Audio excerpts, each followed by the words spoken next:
So when it comes to self-defense, we need to use our voice first.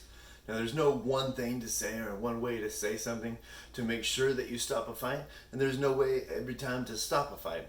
But there is ways we can try to de-escalate it and try to use our words first. So, first thing is we have to stay calm. We have to look calm and we have to speak calmly.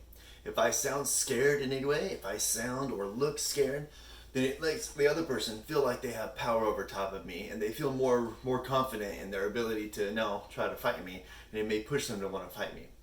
But also the opposite. If I don't sound scared but I sound aggressive, like I am trying to just be mean right back to them whenever they're confronting me with their words, then it tries to put me above them, which makes them feel like they have to fight back.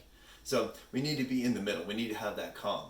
So use a calm voice. Say stuff like, hey man, let's talk about this, right? Try to say things that don't sound commanding and say things that don't sound like you are trying to control the whole situation. We also have to look calm and confident. So the way I stand can show stuff. So I can look aggressive or I can look calm.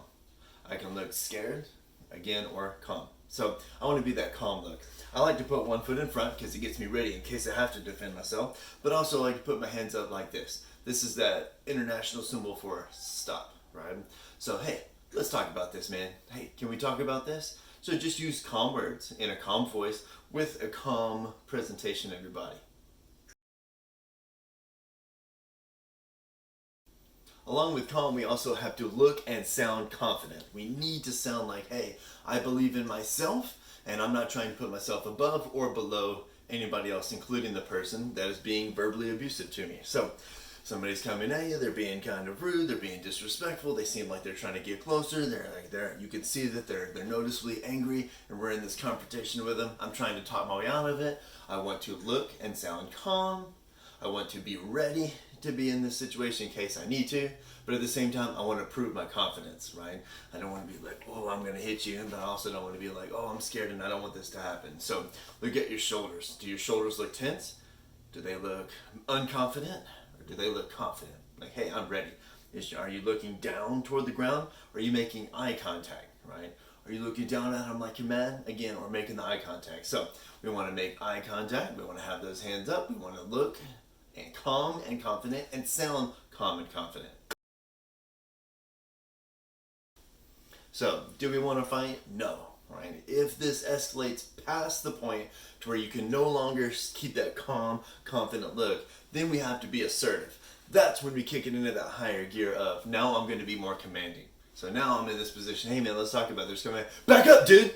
Right, so I become this more assertive person. Now, I'm using more command words now, more command style, like back up, stay back, right? So stop, whatever words that you would like to use. But we're using those command words, but at the same time, short, fast, explosive words. So stop, hey, right? So things that are going to kind of catch them a little bit, but let them show them that you are assertive, that you are ready to fight if you needed to, but you're still trying to de-escalate the situation. We're just trying to take some of that aggressiveness that they have and bump it down a little bit with our assertiveness.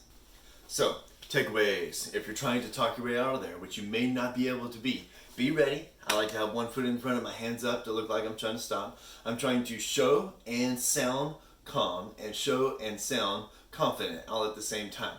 If that doesn't work and they continue to come forward, and now you're going to have to be more assertive. I need that guy not to get so close that he's going to punch me in the face. So I'm going to be more assertive. Hey, stop! Right?